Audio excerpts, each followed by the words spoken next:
ہم سے کاٹتا، لیکن زندگی سب کی کٹتی ہے، کٹے گی انشاءاللہ۔ لیکن بات کو سمجھیے، اللہ کے رسول صلی اللہ علیہ وسلم نے ارشاد فرمایا من قطع میراث وارثہ قطع اللہ میراثہ من الجنہ۔ باپ ہے، وہ جب حج میں جانا تو سوچتا ہے کہ کیا کریں کیا کریں کیا کریں، وہ سب بیٹے کو زمین کر دیتا ہے، بیٹی کو محروم کر دیتا ہے، بیٹی کو اپنی میراث سے محروم کر دیا، میراث سے اس کو کاٹ دیا، یہ شخص اس میں داخل ہو جائے گا، اللہ تعالیٰ اس کو جنت کے میراث سے محروم کر دیں گے۔ یہاں معافی کا کوئی معاملہ نہیں، اللہ معاف نہیں کرے گا، محروم کر دے گا۔ بات کو سمجھیے، ارے دنیا جتنی مقدر میں اتنی ہی نہ ملے گی، یا جتنا رہنا ہے اتنے نہ رہے گی۔ بیچ میں ایک بات میں آپ کو بتاتا ہوں، دنیا مقدر سے زیادہ نہیں ملتی ہے، یاد رکھیے گا، دنیا مقدر سے زیادہ نہیں ملتی ہے، وقت سے پہلے نہیں ملتی ہے، اور ہر چیز ہر کسی کو نہیں ملتی ہے۔ ان چیزوں کو یاد رکھیے گا تو صبر ہوگا، صبر آئے گا کہ دنیا مقدر سے زیادہ نہیں ملتی،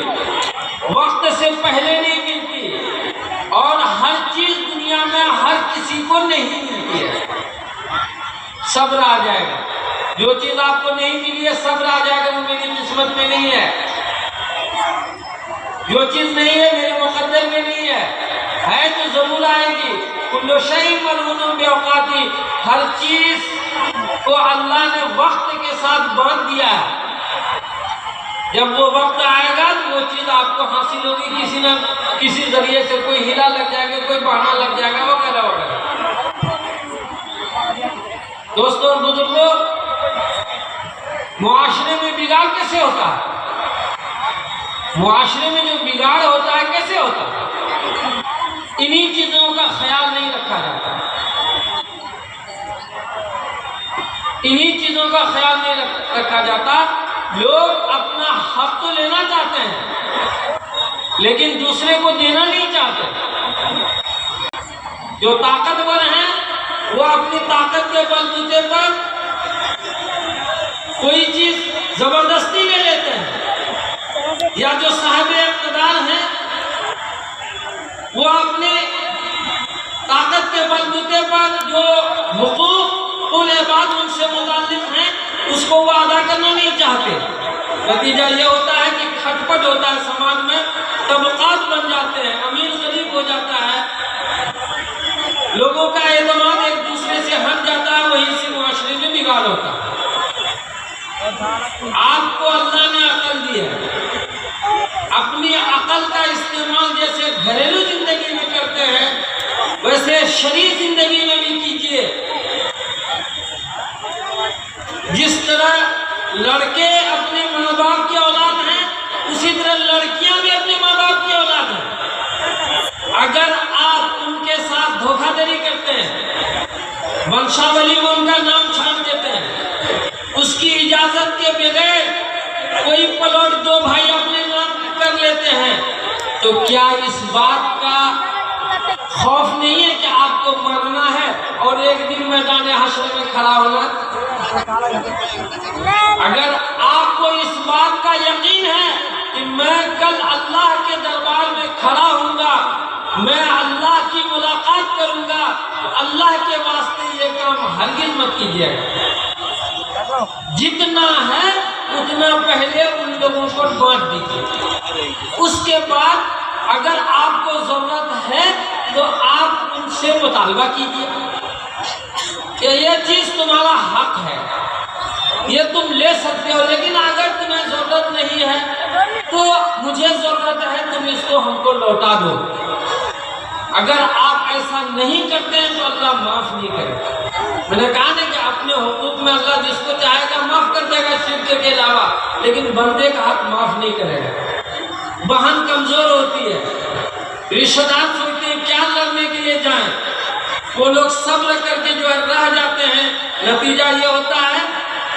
کہ ان کا انتقال ہو جاتا ہے، اور جب آپ کا انتقال ہو جائے گا نا تو ان کا گناہ کا بوجھ آپ کے سر پر ڈال دیا جائے گا۔ پہلے تو آپ کی نیکیاں لی جائیں گی، جو آپ نمازیں پڑھ کے لے گئے تھے، روزہ رکھ کے لے گئے تھے وغیرہ ڈالے، یہ سب پہلے آپ کی نیکیاں ان کو دی جائیں گی، کیونکہ آپ نے زمین تو ان کو دیا نہیں، ونشاولی میں ان کا نام چھانٹ دیا، سب ہڑپ کر لیے، جبکہ آپ بھی عیش نہیں کیجیے گا، آپ بھی مریے گا، آپ کا بیٹا پوتا اور پوتا پتہ نہیں کون کون اس کو استعمال کرے گا، لیکن آپ کی ساری نیکیاں وہاں جائیں گی، اور جب نیکیاں آپ کی ختم ہو جائے گی نا تو آپ کا گناہ، ان کا گناہ آپ کے سر پر ڈال دیا جائے گا۔ تو فائدے میں تو وہی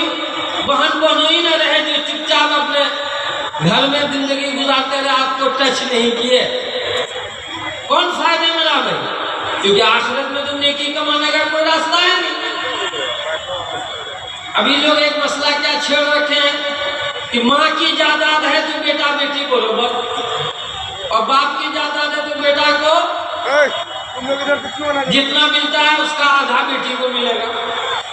میں آپ کو آج اس جلسے کے ذریعے سے یہ پیغام دے دینا چاہتا ہوں کہ قرآن نے ایک اصول بنا دیا ہے اور ہر وارث کا حصہ الگ الگ بیان کر دیا ہے۔ تو بیٹا بیٹی چونکہ آپس میں وہ لوگ بھائی بہن ہیں یا بھائی بہن ہیں رشتہ دار، تو جہاں کہیں بھی بھائی بہن کا رشتہ ہوگا یا بیٹا بیٹی کا، خواہ وہ جائیداد باپ کی ہو، خواہ ماں کی ہو، یا کسی دوسرے رشتہ دار کی ہو جس میں وہ بھائی بہن حصہ پا رہا ہے، تو ہر جگہ ڈبل اور سنگل کا معاملہ ہوگا۔ بیٹا کو ڈبل ملے گا، بیٹی کو سنگل ملے گا، بھائی کو ڈبل ملے گا، بہن کو سنگل ملے گا۔ لیکن کچھ بھائی بہن ایسے ہوتے ہیں جو ماں شریک ہوتے ہیں، اشرافی بولتے ہیں، ان کا معاملہ الگ ہے۔ اس لیے چاہے ماں کی جائیداد ہو، چاہے باپ کی جائیداد ہو، چاہے جس طرح کی بھی جائیداد ہو، اگر بہن حصہ پا رہی ہے یا کوئی اور رشتہ دار اس میں حصہ پا رہے ہیں، تو ہر حال میں ان کو کیا کہتے ہیں، حصہ دیجئے، ورنہ ہمارا اور آپ کا خیر نہیں۔